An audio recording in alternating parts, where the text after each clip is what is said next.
Only ఒక 20 to 30 minutes వినాలని ఆశ కలిగి ఉన్నాము. మరి ఈరోజు వాక్యం చదివిన వాక్య భాగం నుంచి చిన్న ఎగ్జాంపుల్, మీ మనసు ఇక్కడ దేవుని వైపు తిప్పడానికి ఈ ఎగ్జాంపుల్ అనేది ఆ ఉద్దేశం. ఎప్పుడు కూడా యేసు ప్రభు ఒక సామ్య రూపంగా ఎగ్జాంపుల్ రూపంగా దేవుడు వాక్యం బోధిస్తున్నాడు.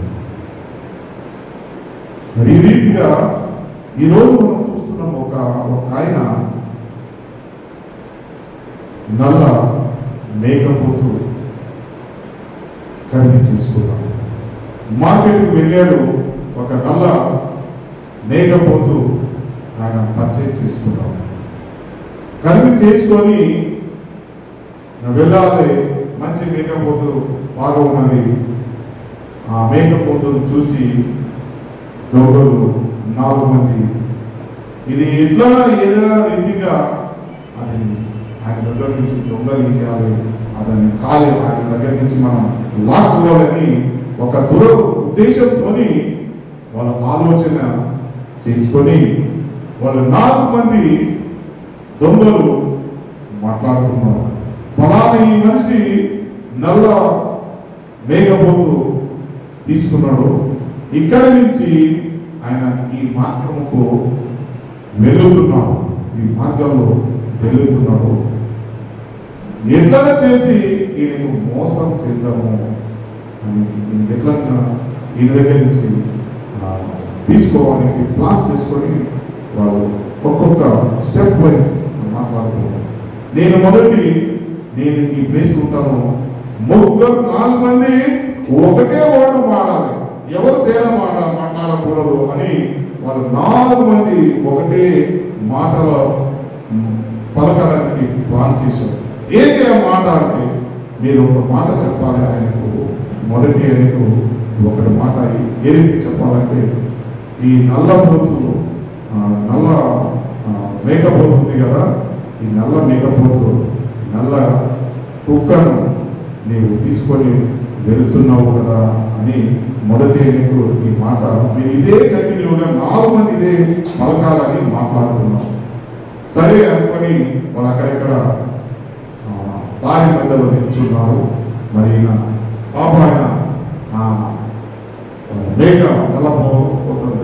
మేకను తీసుకొని వెళ్తున్నాడు.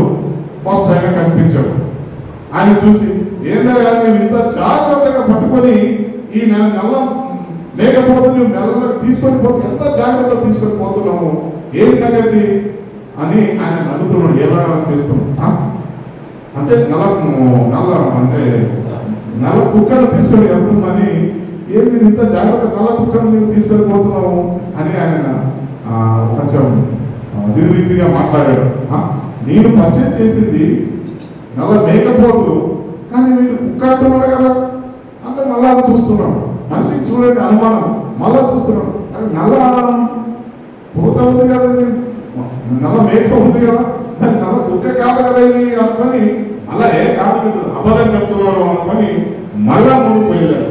మళ్ళా ముందుకు వెళ్ళినప్పుడు వాడు ఇంకో సెకండ్ వాడు కూడా అదే వాడు, ఏమైనా నల్ల కుక్కను తీసుకొని ఇంత జాగ్రత్తగా తీసుకొని వెళ్తున్నాము, ఏ మనిషి ఇంత జాగ్రత్త పడుతున్నాము అని అంటే, ఏం లేదు అని ఆయన కొంచెం అనుమానం వచ్చింది.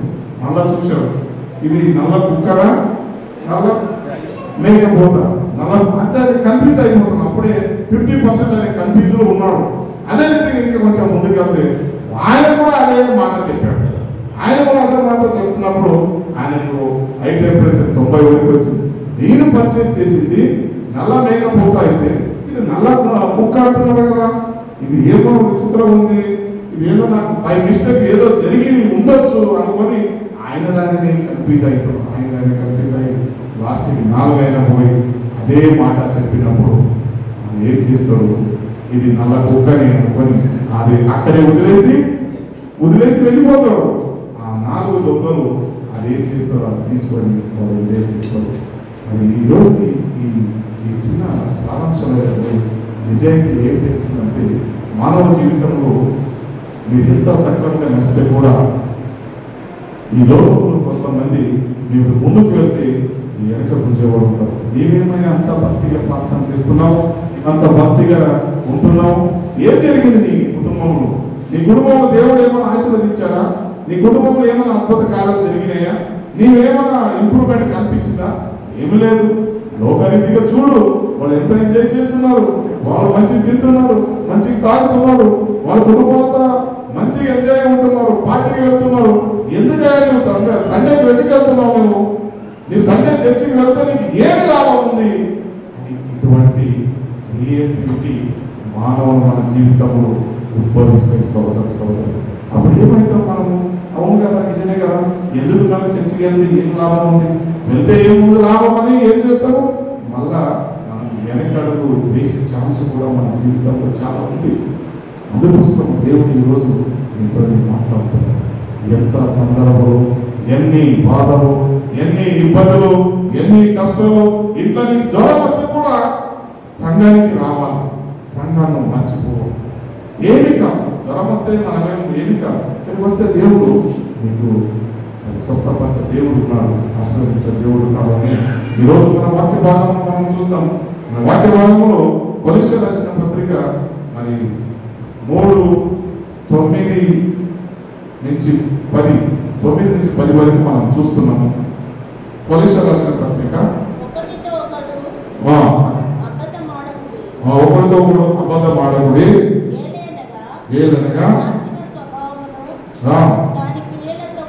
దాని క్రియలతో కూడా మీరు పరిత్యజించి జ్ఞానము కలుగు నిమిత్తము దాన్ని సృష్టించిన వారిని కోరిక చొప్పున నూతన పరచబడుచున్న నవీన స్వభావం ధరించమని ఉన్నారు. దేవుడు నామమున స్తోత్రం. మరి ఈరోజు మన జీవితంలో మరి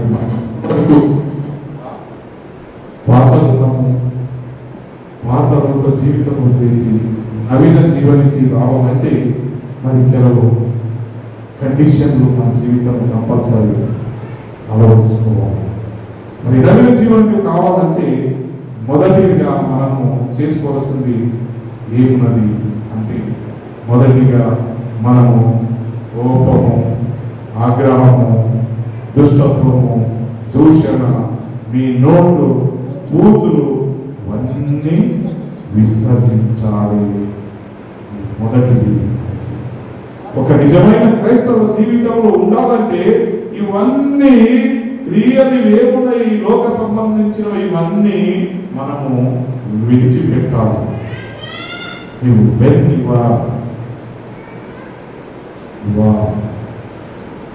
మీరు అక్కడి నుంచి బయటికి వస్తారు.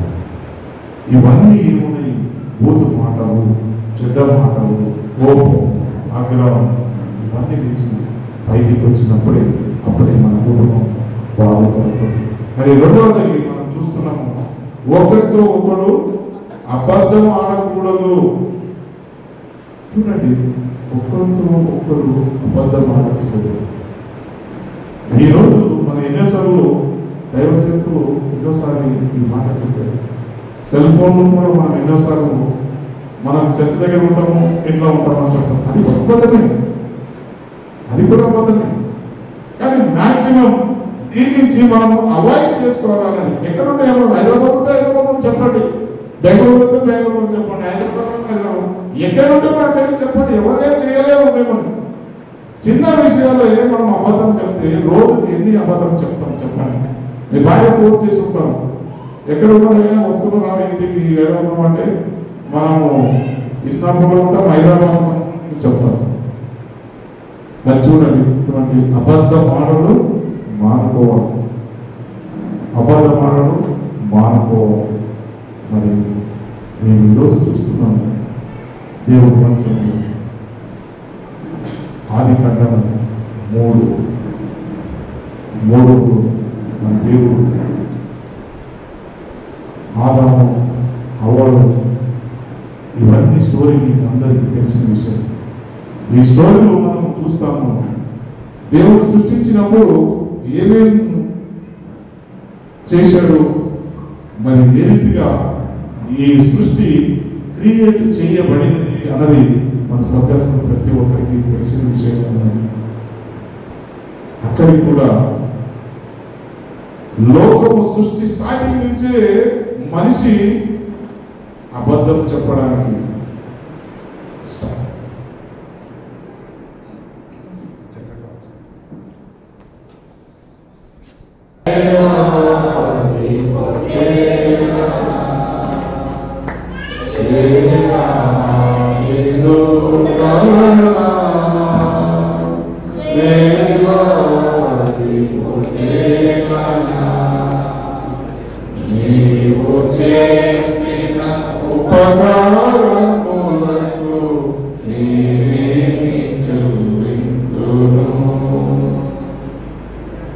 దేవుడు నాకు స్తోత్రం కలుగుగాక.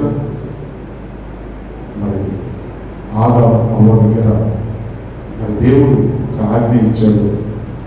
మన జీవితంలో కూడా మనం కూడా కొన్నిసార్లు ఏది చేయవద్దు అంటారో అదే చేస్తారు. మీరు దాని నుంచి బయటపడండి అంటే దాని నుంచి బయటపడడానికి ఎవరికి కూడా ఇష్టం ఉండదు. ఇది సర్వసాధారణంగా మనుషులున్న ఒక లక్షణము, వాళ్ళ ఒక వీక్నెస్ అని నేను తెలియజేస్తున్నాను. కొంతమందిని ఆ సత్యము తెలుసుకుంటారు, అందరూ తెలుసుకోలేరు. నేను లాస్ట్ టైం ఒక ఊళ్ళో ప్రసంగించినప్పుడు విశాలమైన మార్గము, ఇరుకటి మార్గము. మరి ఎవరు తెలుసుకుంటారు అంటే ఇరుకటి మార్గం తెలుసుకోవాలి కొంతమంది అంత దేవుని వాక్యం అందరూ తెలుసుకోలేరు. ఏదో చర్చికి వస్తున్నాము, ఏదో సంఘాలు ఉండాలంటాము, ఏదో ఉంటున్నాము, అంతేకాని ఇరుకైన మార్గము తెలుసుకోవలసిన వారు కొంతమందినే ఉంటారు అని తెలుసు. మనం ఇదంతమంది ఉన్నాము, దాంట్లో కొంతమందిని ఇరుకైన మార్గము తెలుసుకుంటాము. మరి ఈరోజు మన వాక్యంలో చూస్తున్నాము, ఆదాము అవ్వ సృష్టించినప్పుడు దేవుడు వారికి కండిషన్ పెట్టాడు. ఏమని? మీకు అందరికీ తెలిసిన విషయమే, ఇదంతా ఇచ్చినాను కానీ ఈ తోటలో ఉన్న ఒక మాత్రమే ముట్టకూడదు, అది తినకూడదు అని దేవుడు ఆజ్ఞ ఇచ్చినప్పుడు మరి వారు ఒప్పుకున్నాం. మరి మన జీవితంలో కూడా పెళ్లి చేసినప్పుడు పెళ్లిలో ఎన్నో ప్రామిస్లు వాళ్ళు చేయిస్తారు. ఆ ప్రామిస్ ప్రకారంగా మనం జీవిస్తున్నామా? చాలాసారి అవన్నీ మర్చిపోతారు. మరి వాళ్ళు కూడా మర్చిపోయినారు, ఆదాము కూడా మర్చిపోయినారు. ఆ సైతాను వచ్చి మీరు ఆ దేవుడు ఏం చెప్పాడు? మీరు చావు. దేవుడికి అబద్ధంగా చెప్పి వారిని తినడానికి ప్రేరేపణ కలిగించింది సైతాను. చూడండి, మన జీవితం కూడా ఎంతో మంది పెద్ద పెద్ద సేవకులు కూడా అయ్యా తింటే ఏం కాదు అంటాం, వాళ్ళతోనే ఉంటాం, వాళ్ళతో తిరుగుతాం, ఏం కాదయ్యా అంటాం. ధనము ఆశించిన వాడు పరలోక రాజ్యంలో చేరలేదు. ఇప్పుడు చూడండి, ఒక 10,000 ఇస్తాము ఈరోజు, మీరు సంఘానికి వెళ్ళదు, న్యూ లైఫ్ సంఘానికి మీరు అందరు సేవకులు రండి అంటే ఆ సంఘాన్ని వదిలేస్తారు, అందరూ ఇంటికి వచ్చేస్తారు. This is fact. ఎందుకంటే ధన ఆశ కలిగిన వాళ్ళు దేవుడు రాజ్యంలో చేరమని నేను ప్రకటిస్తా, అయ్యగారు ప్రకటిస్తారు. కానీ ధనాశ లేని వాళ్ళు ఎవరున్నారా అంటే వాళ్ళ క్వశ్చన్ ఇస్తారు. ఈ లేకపోతే లెక్కనే ఉంటుంది కథ. జీవితంలో ధనం అవసరమే, అదే జీవితం అనుకోవడమే తప్పు.